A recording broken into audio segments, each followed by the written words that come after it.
in London. A respected British scientist has admitted that emails taken from his inbox calling into question many of the accepted truths of global warming were genuine. The documents appear to show scientists are holding back or ignoring evidence. One even suggested using a trick to hide a trend of falling temperatures. The revelations came just weeks ahead of an international summit on climate change to be held in the Danish capital, Copenhagen. Well, Phil Jones from the University of East Anglia is reportedly under pressure to quit after the emails were published, but says he stands by his research, indicating the planet is heating up. Well, let's get more on this. I'm joined live by Alexei Kokorin. He's a weather programme coordinator for the World Wildlife Fund in Russia, and also Piers Corbyn in London. Mr. Corbyn's an independent weather forecaster. Now, first of all, to you, Mr. Kokorin, what do you make of the claims a respected scientist referred to a trick he used to hide the fact that the world's temperature is not increasing? Yeah, so do you ask me, sorry? Yes, Mr. Kokorin, can you hear me? Can you hear me there in Moscow? Yes. I'm asking you, the news that the scientist we've been referring to in our reports here, he actually used a trick to hide the fact that the world's temperature is not increasing. What do you make of these revelations? Yes, I was in a group of authors of fourth assessment report, and I know that some people, some my co-authors, tried to demonstrate temperature growth in most visible style, more dramatic, more catastrophic than even in reality. Therefore, I'm not surprised. It's not crucial news for me that somebody wanted to present temperature growth as more dramatic than reality. But it's absolutely nothing from point of view of anthropogenic climate change, because temperature is just a symptom of illness. The main reason is CO2 concentration, anthropogenic increase of CO2 concentration. It's completely proven. All right, so temperature is just a symptom. Just before we go to Mr. Corbyn, then, what evidence can you tell us about the situation in Russia? What tells you that there is climate change going on, and what adverse effects is it having? Give us some tangible examples, please. Yes, situation in Russia is that Russian scientists, leading scientists, have no doubts that climate change is mainly anthropogenic increase of greenhouse gas effect. I especially take the special report prepared by Russian Academy of Science and Russian Meteorological Service. This report has even special chapter compared anthropogenic impact and solar impact, all other factors, clearly proving that current climate change is unfortunately anthropogenic. Okay, concentration we'll leave it there. We'll leave it there just for the moment, because we'll turn to our guest now in London. Mr. Corbyn, evidence from our guest here in Moscow that climate change is indeed occurring. What's your response as an independent weather forecaster? Well, he's talking complete nonsense. The data, real data, over the last 1,000, 10,000 or million years shows there's no relationship between carbon dioxide and world temperatures or climate extremes. And now we can see that actually the people in charge of the data have been fiddling it. And they've been hiding the real decline in world temperatures in an attempt to keep their so-called moral high ground. All right, the whole moral case is blown to smithereens, and this whole theory should be destroyed and discarded, and the Copenhagen conference should be closed. Well, so how do you explain the very evidence that here I am sitting in Moscow, there's no snow when there should be? We're talking about the Arctic Sea warming up, allowing more navigation for vessels. We're talking about and reporting about floods all over the world. How do you explain this latest phenomena in the climate? Well, in terms of the floods recently all over the world, these were predicted by us at weatheraction.com, long-range forecasters, using solar activity. If you take a proper look at data over a long period of time, you see, for example, there's been no increase in hurricanes hitting the USA corresponding to anything to do with CO2 in the last 100 years. So their claims are false. I repeat, they are false. And this theory they've got is like the Titanic, and it will crash. And I would suggest that honest green campaigners who want to preserve biodiversity or whatever should get off this bandwagon before it sinks. Mr. Corcoran, what do you... for real green issues where it's needed. All right, thanks, Mr. Corbyn. Mr. Corcoran, what do you think? All your views are a complete waste of time. You should jump off this bandwagon. This is a big blow to environmentalists, is it not?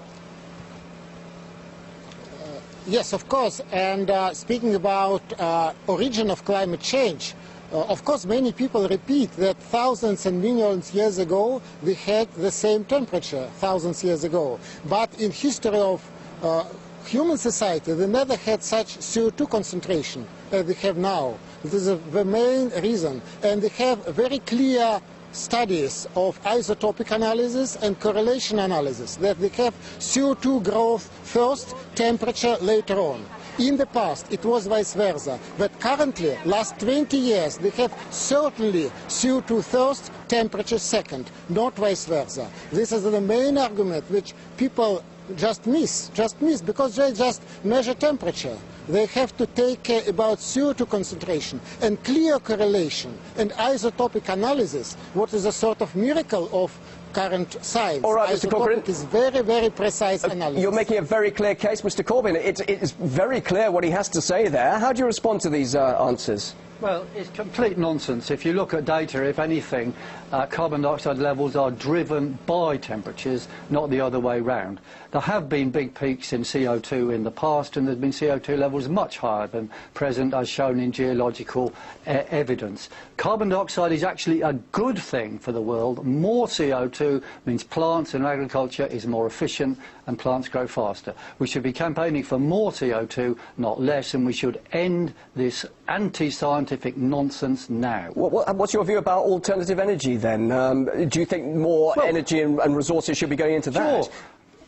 Well, there are some alternative energy schemes which are good, but wind farms, for example, are stupid, because for every wind farm you need to have a coal-fired power station to provide provide power when there's no wind. So who's profiting from all of this, Mr. Some Corbyn? alternatives are good.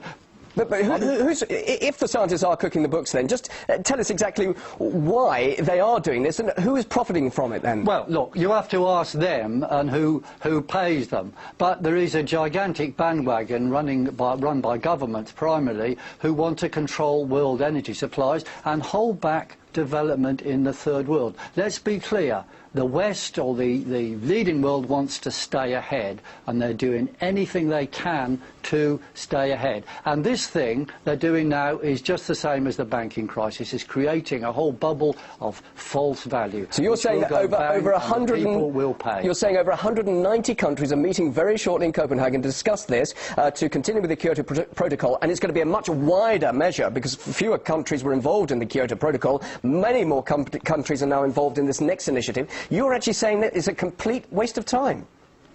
Yes, they're a complete waste of time. All right, let's hear what money they waste there should be used to combat malaria, for example, or a whole lot of things. Well, wait a minute. Malaria could be as a result of increase in global temperatures, could it not? That is nonsense. Anyone in Russia knows that malaria has happened in Russia in the past. It's not anything to do with warming, and in fact now the world is cooling. You understand that? The world is cooling and has been cooling for 7 years, and the leading scientists, so-called scientists, have been trying to hide that evidence. Mr. Corcoran, the Copenhagen summit is a waste of time. What do you think? Mr. Corbyn says it's a complete waste of time. What are your thoughts on that? Do you ask me about Copenhagen or about climate effects? Let's talk about the Copenhagen summit. Many people are flying all over the world at great expense, and they're going to be meeting. Over 190 representatives from all the countries in the world, from those countries, are going to be meeting in Copenhagen, and Mr. Corbyn says it's a waste of time. No, it's not waste of time, not at all. Yes, it's very reasonable to very seriously discuss economic and financial tools to solve the problem. And we should not discover the wheel, or we should not do some miracle, because they have very clear, very visible effects. I cannot judge about England, but I can say my opponent that in Russia he is absolutely wrong. Malaria never happened in Russia before. Now it is. Encephalitis was only in Siberia. Oh, come on, that is such a lie. That is such a lie. Where you was in Russia last time? You know that is a lie. I live here. I've heard Russian scientists. Are you doctor or meteorologist? Say, I've heard Russian scientists and the Russian scientists say how when they were children they knew about malaria. Please read that report. Please read scientific articles. Oh, come on, if you are very independent broadcaster, you shouldn't be a doctor. Lies and cover up. I'm just going to interrupt here. Just could I ask you, are you medical doctor or meteorologist? Okay, Mr. Are you medical I'm an doctor or astrophysicist. meteorologist? Long-range Fascinating weather debate. forecast. I just want one final Please brief do not be reaction so from you. naive. Mr. What Corcoran, did you please. speak about What Russia, is Gentlemen, can you which hear me? never visit? Well, I don't think I'm going to pays get you? much further with this. Come on, who pays you? All right, we'll just end, please. One final statement from you both, very brief. Finally from London, Mr. Corbyn, just briefly. Yes, the Yes, my Copenhagen statement, and Jamboree only... is... Okay. Oh, who do you Okay, want well, I to- think we'll leave it there because obviously it's very difficult for us Well, to it's communicate a between Moscow and jamboree London anyway without actually and a seeing each other. scandal, and But- it must be stopped. All right, thank you very much, Mr. Corbyn. Fascinating to hear what you have to say. Thank Mr. you. Corcoran, a great discussion. Thanks for joining us live here on RT.